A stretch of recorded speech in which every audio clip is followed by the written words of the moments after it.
കൂട്ടുകാരെ, എല്ലാരും ഓടി വന്നിരുന്നേ, വേഗം വരണം. വന്നോ? എനിക്കിന്നൊരു പ്രത്യേക കാര്യം നിങ്ങളോട് പറയാനുണ്ട്. വന്നിരുന്നോ?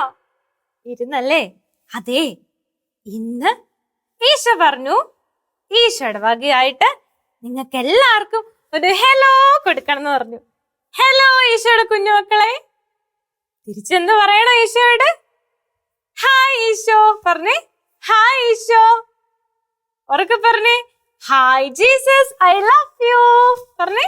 Hi Jesus, I love you. ഈശോയുടെ നല്ല കൂട്ടായിട്ട്, നല്ല ഫ്രണ്ട്സ് ആയിട്ട് ഇരിക്കുക അല്ലേ?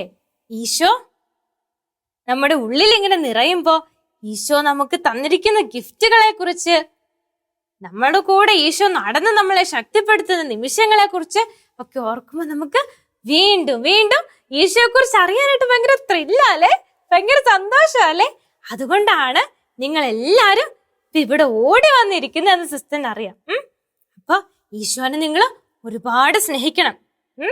ഈശോ ഇപ്പൊ നിങ്ങളോട് ഹലോ പറഞ്ഞില്ലേ? അതുപോലെ ഈശോയോട് ചേർന്ന് നിന്ന് ഈശോയെ കൂട്ടുകാരനായി, സ്നേഹിതനായി കണ്ട് സ്നേഹിക്കണം കേട്ടോ.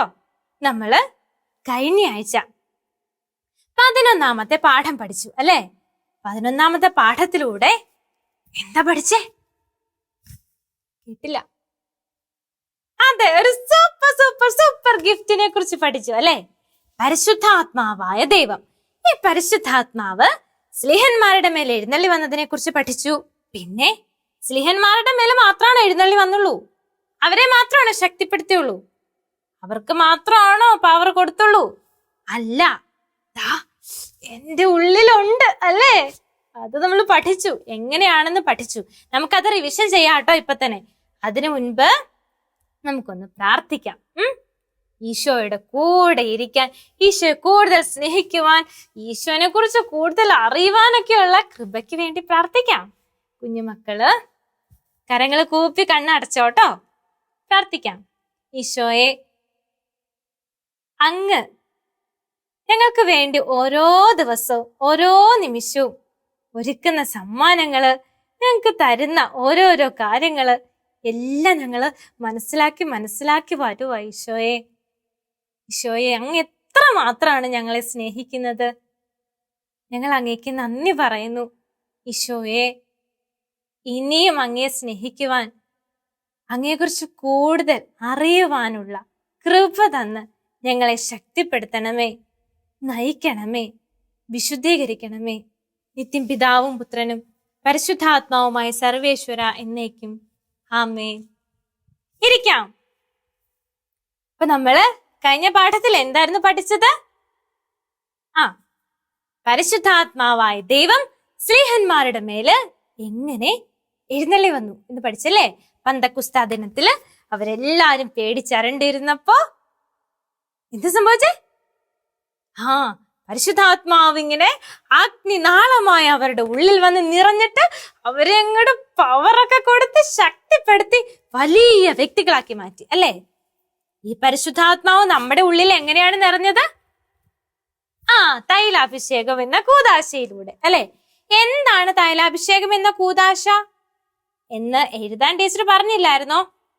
എഴുതിയോ? അത് എഴുതിയോ? ടീച്ചർമാർക്ക് അയച്ചു കൊടുത്തോ? മിടുക്കരാട്ടോ. പിന്നെയുണ്ടല്ലോ, ഒരു ടാബ്ലറ്റ് കഴിക്കുന്ന കാര്യം കൂടി പറഞ്ഞില്ലായിരുന്നോ? എന്തായിരുന്നത്? പരിശുദ്ധാത്മാവേ നിറയണമേ നിറയണമേ നിറയണമേ എന്നിങ്ങനെ പറഞ്ഞോണ്ട് നടന്നോ നിങ്ങള്? ഉപേക്ഷിക്കരുത് കേട്ടോ, എപ്പോഴും അങ്ങനെ പറഞ്ഞോണ്ട് നടക്കണം. അപ്പൊ പരിശുദ്ധാത്മാവിന്റെ ശക്തി നമ്മുടെ ഉള്ളിലിങ്ങ് വന്ന് നിറയും. പിന്നെ പരിശുദ്ധാത്മാവ് പറയും, കുഞ്ഞെ നീ ഇങ്ങനെ ചെയ്തോ, കുഞ്ഞെ നീ ഇങ്ങനെ ചെയ്തോ. ഇങ്ങനെ പരിശുദ്ധാത്മാവ് നമ്മളോട് പറയും.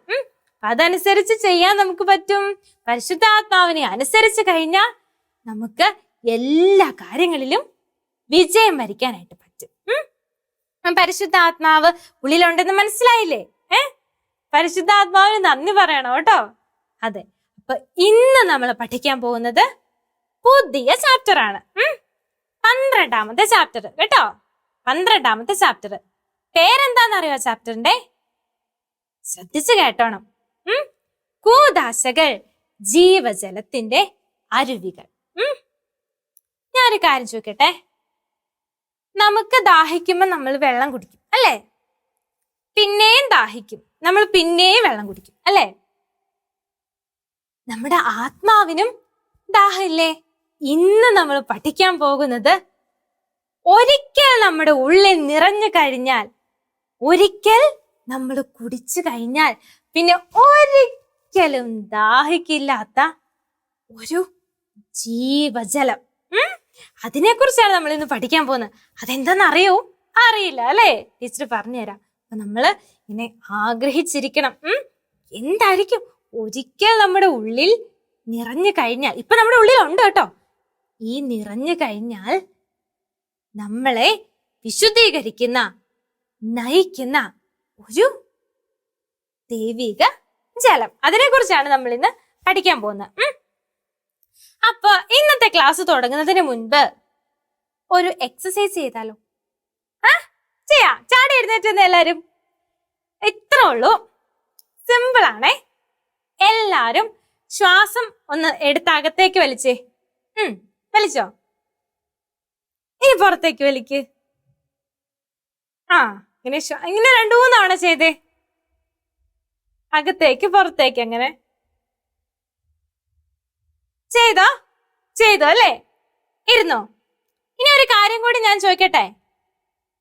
നിങ്ങൾ ഈ ശ്വാസം എടുത്ത് അകത്തേക്ക് വലിച്ചപ്പോ, അല്ലെങ്കിൽ പുറത്തേക്ക് നിങ്ങൾ ശ്വാസം വിട്ടപ്പോ എന്തേലും കാണാൻ പറ്റുമോ? ശ്വാസത്തെ കാണാൻ പറ്റുമോ നിങ്ങൾക്ക്? ഇല്ല അല്ലേ? പക്ഷേ അനുഭവിക്കാൻ പറ്റി. ഇനി ശ്വാസം നിന്നുപോയാലോ എന്ത് സംഭവിക്കും? നമ്മളെല്ലാരും മരിച്ചു പോകും. ഇതിങ്ങനെ മനസ്സിൽ വെച്ചോണേ. ഈ ശ്വാസം നമ്മുടെ ഉള്ളിലേക്ക് എടുക്കുന്നതും നമ്മൾ ശ്വാസം പുറത്തേക്ക് വിടുന്നതും നമുക്ക് കാണാൻ പറ്റില്ലായിരുന്നു, പക്ഷെ അനുഭവിക്കാൻ പറ്റി. ഈ ശ്വാസം നിലച്ചു പോയാൽ നമ്മള് മരിച്ചു പോകും അല്ലേ? ഇത് മനസ്സിരുന്നോട്ടെ. അപ്പൊ നമ്മള് കൂദാശകൾ ജീവജലത്തിന്റെ അരുവികൾ എന്നതിനെ കുറിച്ചാണ് ഇന്ന് പഠിക്കാൻ പോകുന്നത് കേട്ടോ. അപ്പൊ ഈശോ 30 വർഷക്കാലം രഹസ്യമായിട്ട് ജീവിച്ചു അല്ല, ആരാലും അറിയപ്പെടാതെ മാതാപിതാക്കൾക്ക് വിധേയനായിട്ട് ജീവിച്ചു. നമ്മൾ പഠിച്ചു. അതിനുശേഷം ഈശോ ഇങ്ങനെ രോഗികളെയൊക്കെ സുഖപ്പെടുത്തി വചനമൊക്കെ പ്രഘോഷിച്ച് നടക്കുകയാണ്. അങ്ങനെ ഈശോ ഒരിക്കൽ യാത്ര ചെയ്ത് സമരിയായിലെ സിക്കാർ എന്ന പട്ടണത്തിലെത്തി. എവിടെയാണ് ഈശോ എത്തിയത്? സമരിയായിലെ സിക്കാർ എന്ന പട്ടണത്തിൽ കേട്ടോ. എന്നിട്ട് ഈശോ അവിടെ ഒരു കിണറ്റിൻകരയിൽ ഇരിക്കുകയാണ്. കിണറ്റിൻകരയിൽ ഇരുന്നപ്പോ അവിടെ ഒരു സമരിയാക്കാരി സ്ത്രീ വെള്ളം കോരാൻ വന്നു. ഈശോ അവളോട് വെള്ളം ചോദിച്ചു. അവള് സമരിയാക്കാരി ആയതുകൊണ്ട് നമുക്കറിയാം ഈശോ യഹൂദനാണ് അല്ലേ? ഈ സ്ത്രീ സമരിയാക്കാരിയാണ്.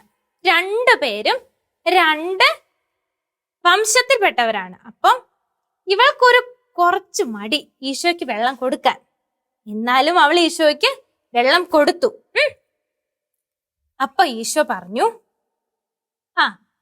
ഈ ജലം കുടിക്കുന്നവന് വീണ്ടും ദാഹിക്കും. എന്നാൽ ഞാൻ നൽകുന്ന ജലം കുടിക്കുന്നവന് പിന്നീട് ഒരിക്കലും ദാഹിക്കുകയില്ല. അത് അവന് നിത്യജീവനിലേക്ക് നിർഗളിക്കുന്ന അരുവിയാകും. അതായത് ഈശോ നൽകുന്ന ജലം കുടിക്കുന്നവന് പിന്നീട് ഒരിക്കലും ദാഹിക്കുകയില്ല എന്ന് പറഞ്ഞു. നമ്മള് ഇത്രയും നേരം പറഞ്ഞു വന്ന ആ ഈശോ നൽകുന്ന, ഒരിക്കൽ ഈശോ നൽകിയാൽ പിന്നെ നമ്മുടെ ആത്മാവിന്റെ ദാഹം തീർക്കുന്ന ആ ജലമാണ്, ആ ജലത്തിന്റെ പേരാണ് എന്ത്? ദൈവിക ജീവൻ. ഉറക്കെ പറഞ്ഞേ, ദൈവിക ജീവൻ. ഈ ദൈവിക ജീവൻ നമുക്ക് നൽകുന്നത് അല്ലെങ്കിൽ കിട്ടുന്നത് എങ്ങനെയാണ്? കൂദാശകളിലൂടെ കേട്ടോ. അപ്പൊ നമ്മള് എന്താണ് കൂദാശകൾ എന്ന് പഠിക്കാൻ പോവാണ്.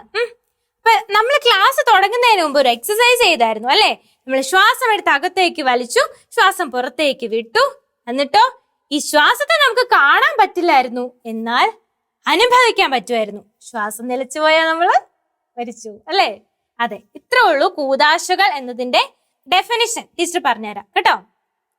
അദൃശ്യമായ ദൈവിക ജീവനെ സൂചിപ്പിക്കുകയും നൽകുകയും ചെയ്യുന്നതും ഈശോ മിശിഹ സ്ഥാപിച്ചതും തിരുസഭ പരികർമ്മം ചെയ്യുന്നതുമായ ദൃശ്യമായ അടയാളങ്ങളാണ് കൂദാശകൾ. അതായത് കൂദാശകൾ എന്ന് പറഞ്ഞാൽ ദൈവിക ജീവൻ, ഈ വരപ്രസാദം നമുക്ക് നൽകുന്ന, ഈ ദൈവിക ജീവൻ നമുക്ക് കാണാൻ പറ്റില്ല, പക്ഷേ ഈ കൂദാശകളിലൂടെ ഈ ദൈവിക ജീവൻ നമുക്ക് കിട്ടുന്നു. ഈ ദൈവിക ജീവൻ നൽകുന്ന നീർച്ചാലുകളാണ് കൂദാശകൾ. ദൈവിക ജീവൻ നേരിട്ട് നമുക്ക് കാണാൻ പറ്റില്ല, എന്നാൽ അദൃശ്യമായിരിക്കുന്ന ഈ ദൈവിക ജീവൻ നമുക്ക് തരുന്നത് എന്താണ്? ഈ കൂദാശകൾ ആണ്. ആകെ 7 കൂദാശകളാണ് ഉള്ളത്. അതെന്താന്ന് നമുക്കൊരു പാട്ട് വഴി കേട്ട് നോക്കിയാലോ? കേക്കാം, ഉറക്കെ കൈയടിച്ച് പാടണേ. മാമോദീസ സ്ഥൈര്യലേപനം കുർബാന കുംഭസാരം രോഗീലേപനം തിരുപ്പട്ടം പുണ്യവിവാഹമതും. മാമോദീസ സ്ഥൈര്യലേപനം കുർബാന കുംഭസാരം രോഗീലേപനം തിരുപ്പട്ടം പുണ്യവിവാഹമതും. 7 കൂദാശകൾ എപ്പോഴും ഓർത്തിടണം. 7 കൂദാശകൾ എപ്പോഴും ഓർത്തിടണം, എപ്പോഴും ഓർത്തിടണം. കൂദാശകൾ 7 മാമോദീസ, തൈലാഭിഷേകം, വിശുദ്ധ കുർബാന, അനുരഞ്ജന കൂദാശ, രോഗീലേപനം, തിരുപ്പട്ടം, വിവാഹം. ഇത് നമ്മൾ പഠിച്ചില്ലേ? പഠിച്ചു. അപ്പോ ഈ കൂദാശകളിലൂടെ നമുക്ക് കിട്ടുന്നത് എന്താണ്? ദൈവിക ജീവൻ അല്ലേ? അപ്പോ ഈ ദൈവിക ജീവന് വളരുവാനായിട്ട് എല്ലാവരും നന്നായിട്ട് ആഗ്രഹിക്കണം കേട്ടോ, പ്രാർത്ഥിക്കണം. പിന്നെ ഞാനൊരു കാര്യം പറയട്ടെ, എല്ലാ ക്ലാസ്സിന്റെയും അവസാനം നമ്മൾ എന്ത് ചെയ്യും? ഒരു ടാബ്ലറ്റ് കഴിക്കും അല്ലേ? അതെ, ഈ ആഴ്ച മാത്രമല്ല കേട്ടോ, എന്നേക്കും കഴിക്കേണ്ട ഒരു കാര്യമാണ്, എന്നെന്നും നമ്മുടെ മനസ്സിൽ സൂക്ഷിക്കേണ്ട ഒരു കാര്യമാണ്, എന്നെന്നും എനർജി തരുന്ന ഒരു കാര്യമാണ്. ഇങ്ങനെ നിങ്ങൾ പ്രാർത്ഥിക്കണം: ദൈവിക ജീവൻ തന്ന ദൈവമേ നന്ദി കേട്ടോ. അങ്ങനെ ഉറക്കെ പറഞ്ഞ് പ്രാർത്ഥിക്കണം. പിന്നെ ഒരു ഹോംവർക്കും കൂടെ ഉണ്ട്. കൂദാശകൾ എത്ര എന്ന് നമ്മൾ പഠിച്ചു. എന്താണ് കൂദാശകൾ എന്ന് പഠിച്ചു. അപ്പൊ നിങ്ങൾ ഒരു കാര്യം ചെയ്യണം, ഒരു ബുക്ക് എടുത്തിട്ട് കൂദാശകൾ എത്രയുണ്ട്, കൂദാശകൾ എന്ന് എഴുതിയിട്ട് ഒരു ചാർട്ട് പോലെ ഇങ്ങനെ വരച്ച് കൂദാശകൾ എന്ന് മുകളിൽ എഴുതുക. അതിനുശേഷം ആ 7 താഴേക്ക് എഴുതുക കേട്ടോ. എന്നിട്ട് അതിന്റെ ഫോട്ടോ എടുത്ത് ടീച്ചർമാർക്ക് അയച്ചു കൊടുക്കണം കേട്ടോ. അതാണ് ഈ ആഴ്ചത്തെ ഹോംവർക്ക്. പിന്നെ ഒരു കാര്യം, നമ്മളിൽ ദൈവിക ജീവൻ നിറയുന്നത് ഈ കൂദാശകളിലൂടെയാണ് എന്ന് നമ്മൾ പഠിച്ചില്ലേ? അപ്പോ ഈ ദൈവിക ജീവൻ മാമോദീസായിലൂടെ, തൈലാഭിഷേകത്തിലൂടെ, വിശുദ്ധ കുർബാനയിലൂടെ നമ്മുടെ ഉള്ളിൽ നിറഞ്ഞിട്ടുണ്ട് കേട്ടോ. അപ്പോ നമ്മളെ ശക്തിപ്പെടുത്തുന്ന, നയിക്കുന്ന, നമ്മുടെ കൂടെ നിൽക്കുന്ന ഈ ദൈവത്തിന്റെ പ്രത്യേക ദാനത്തെ നഷ്ടപ്പെടുത്താതെ കാത്തു സൂക്ഷിക്കണം കേട്ടോ. ഈ ദൈവിക ജീവൻ എന്താണ്? നമ്മുടെ ആത്മാവിന്റെ ദാഹം ശമിപ്പിക്കുന്ന നല്ലൊരു ജലമാണ്. നമ്മുടെ ഉള്ളിന്റെ ഉള്ളിൽ പവർ തരുന്ന നല്ലൊരു കാര്യമാണ്. അപ്പോ ഈ ദൈവിക ജീവൻ നഷ്ടപ്പെടുത്താതെ കാത്തു സൂക്ഷിക്കാൻ നമുക്ക് പരിശ്രമിക്കാം. കുഞ്ഞുമക്കളെല്ലാവരും എഴുന്നേറ്റ് നിന്നേ, കരങ്ങൾ കൂപ്പിക്കേ, കണ്ണടച്ച് പ്രാർത്ഥിക്കാം. ഓ ദൈവിക ജീവൻ ഞങ്ങളിൽ നിറയ്ക്കുന്ന നല്ല ദൈവമേ, ഈ ദൈവിക ജീവനിൽ അടിയുറച്ച് ഇത് നഷ്ടപ്പെടുത്താതെ കളയാതെ കാത്തു സൂക്ഷിക്കുവാൻ ഞങ്ങളെ എല്ലാവരെയും അനുഗ്രഹിക്കണമേ. ഇങ്ങനെ പ്രാർത്ഥിക്കണം കേട്ടോ. പിന്നെ തുടക്കത്തിൽ ഞാൻ പറഞ്ഞു ഈശോ നിങ്ങളോട് ഹലോ പറയാൻ പറഞ്ഞെന്ന്. അപ്പൊ നമുക്ക് ക്ലാസ്സിന്റെ അവസാനം കൂടി ഈശോയ്ക്ക് ഹായ് പറയാം. Hi Jesus I love you പറഞ്ഞേ. Hi Jesus I love you. ഇങ്ങനെ എപ്പോഴും മനസ്സിൽ പറഞ്ഞുകൊണ്ട് നടക്കണം. അങ്ങനെ ഈശോ നിങ്ങളെ നയിക്കട്ടെ. ഈശോ മിശിഹായ്ക്കും സ്തുതിയായിരിക്കട്ടെ.